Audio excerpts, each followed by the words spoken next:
Chapter 10. Will was relieved to have his feet on something other than the slimy stone steps, even if it was the banks of the Styx. The air here was thick with something, he wasn't sure what, but at least they were out of that dark tunnel. Nico had been right about the underworld having some light. Its sky, could he call it a sky, was a glowing hazy red, punctuated with flashes of orange and veins of dark shadows. Where was the light coming from? The air seemed polluted, even worse than he'd experienced in cities like Houston or Los Angeles while touring with his mom. In the distance, across the river, towering stone walls with black battlements stretched as far as he could see, blocking off access to the land of the dead? Hades' home? Will didn't want to find out. The fortress was terrifying. "Welcome to the underworld," Nico said, sweeping his arms towards the horizon like he was showing off something he was proud of. He actually looked happy to be here. Well, this was his home, technically. Will couldn't escape the sense of dread crawling over his skin as he peered around. He had a confused feeling that he had been here before. But he also didn't remember how he'd got here. His instincts told him this was all wrong. He should run. But he had to endure it. He had to try, if this quest was going to succeed. "Impressive," he said weakly. "Where do we go now?" "This way." Nico tucked his sword away and ran off to the right, bounding over the boulders that jutted along the river's edge. Will hesitated. He was enjoying not moving, and his limbs felt like lead. How did Nico have so much energy? Will wondered if this was what he looked like to Nico in the world above. "Hey, wait up," Will called out, pulling the straps on his knapsack to keep it tight against his back. He chased after Nico, who moved like a mountain goat over the jagged rocks. Will wasn't sure that Nico had even heard him yell, as the roar of the river Styx was impossibly loud here, the churn of the rapids booming off the cavern walls. Nico stopped at the top of a boulder, where the river Styx winded into a swirling back eddy 5 meters below. Nico turned towards Will with a crooked smile, waved, and then... "Nico, no!" Nico jumped in. By the time Will made it to the boulder top, Nico's head was bobbing along in the middle of the river. He was doggy paddling along the inky water, grinning as if he was enjoying his dip, which, gods, wasn't that impossible?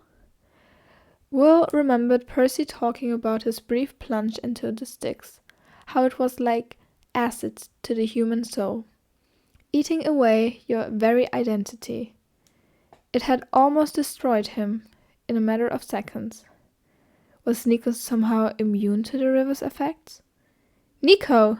he screamed, running along the rocky bank as fast as he could. Why hadn't Nico talked to Will about this? Why did he always have so many secrets? Didn't he know by now that he could trust his own boyfriend? The muscles in Will's legs screamed at him to stop, and despair ripped through him. He couldn't keep up with the raging and turbulent current. Nico was getting further and further away, heading towards the next set of cataracts. Didn't Nico see the danger? His chest burning, he managed to scream Nico's name one more time, before Nico plunged over the edge of the falls. Will's cry was lost in the terrible sound of the Styx.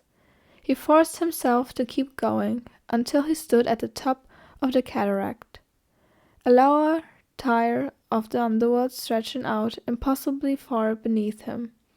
He scanned the water, terrified that he might see Nico's lifeless form, but in the pool below, illuminated by a purple glow, Nico was bobbing along just fine. Will was furious. What was Nico thinking?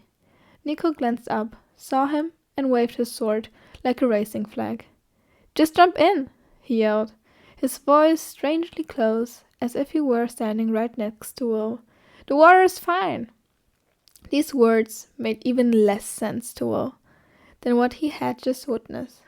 The water is fine? Which got Will thinking. Had he ever seen Nico swim? Did Nico even know how? In Will's exhaustion and terror, an absurd image popped into his head. Nico wearing one of those old-timey one-piece men's swimsuits while floating in an inner tube. In Will's frazzled state of mind, that seemed hysterically funny. Too bad no one else was around for Will to share it with. "Don't hold me back," Nico shouted up at him. "We have to keep moving." "What's got into your head, Nico?" he asked softly, not expecting Nico to hear him. "Don't you want to save Bob?" Nico yelled. "Or are you giving up on our quest already? I knew you would." "What?" Will felt punched in the gut. Nausea threatened to overwhelm him. "No, of course not. But what am I supposed to do? Is this part of the plan?" "Jump in," said Nico. "You'll be fine. I promise." Will had done any number of ridiculous things since learning he was a son of Apollo. Sure, demigods possessed abilities that pushed the limits of what human bodies were capable of. He'd seen incredible leaps, tumbles, tackled, and other feats over the years. At the same time, demigods were all still heartbreakingly mortal, and they could definitely get seriously hurt. As one of the main field medics in camp, Will had seen it firsthand.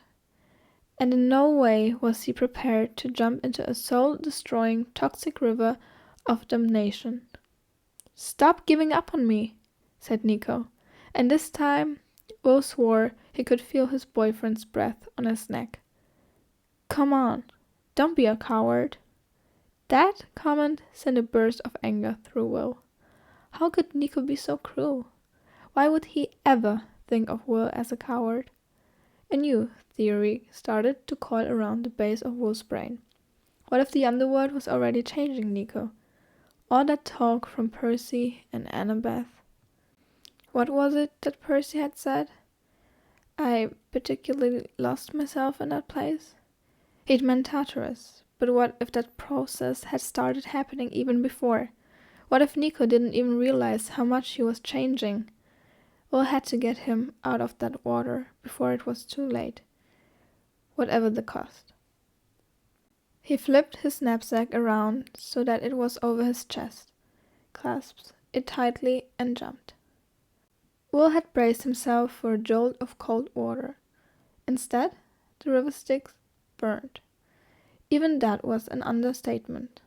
As pain ripped through his body, his mind drifted to the memory of sitting under a tattoo gun, the needle pressing into his skin on his pectoral as his mom held his hand. She had taken him to the shop and helped him choose a design to honor his father.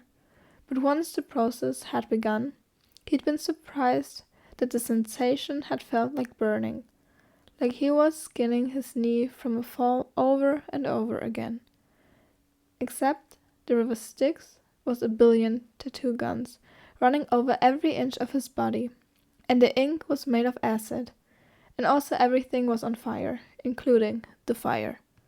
Yes, he decided as he bobbed to the surface, gasping for air, down here, the fire is on fire. His skin felt like it was melting off, and he wished he hadn't filled his knapsack with so much stuff. It was hard enough to swim without that extra weight. His head went under, and a mouthful of the river Styx actually went down his throat. If that water felt awful all over the outside of his body, it was even worse on the inside.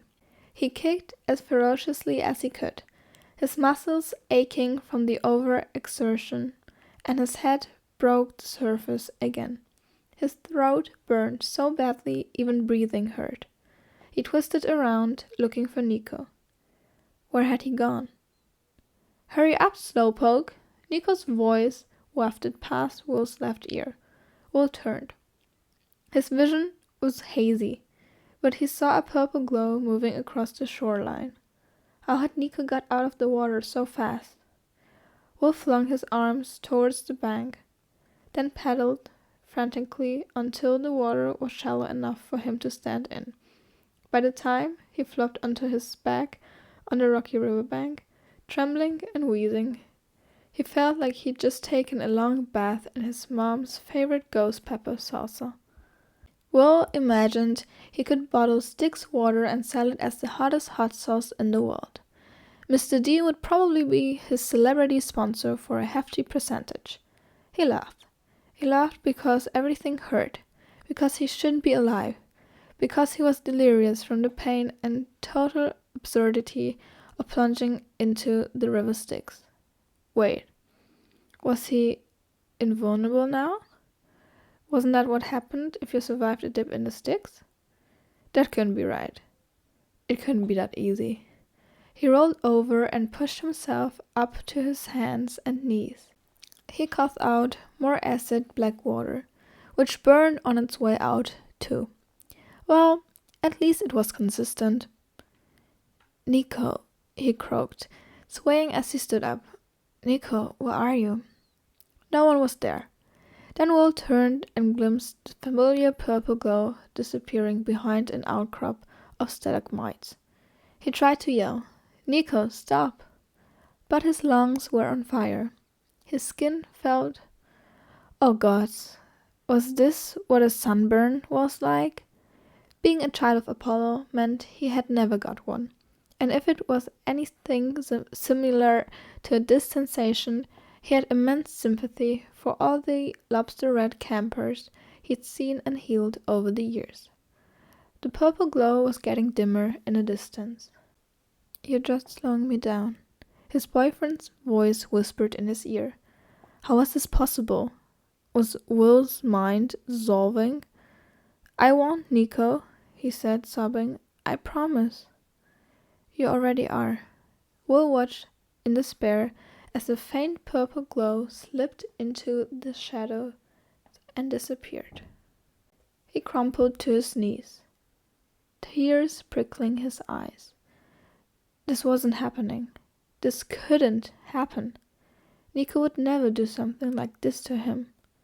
"Nico!" he cried out. "Come back!" But this time Nico didn't answer. Behind Will, the Styx rushed past. Will's skin and clothes steamed. Will kept staring into the darkness, hoping to see that purple glow reappear. Then a heavy shadow fell over him. Will didn't have the strength to fight as it enveloped him, like a burial cloth.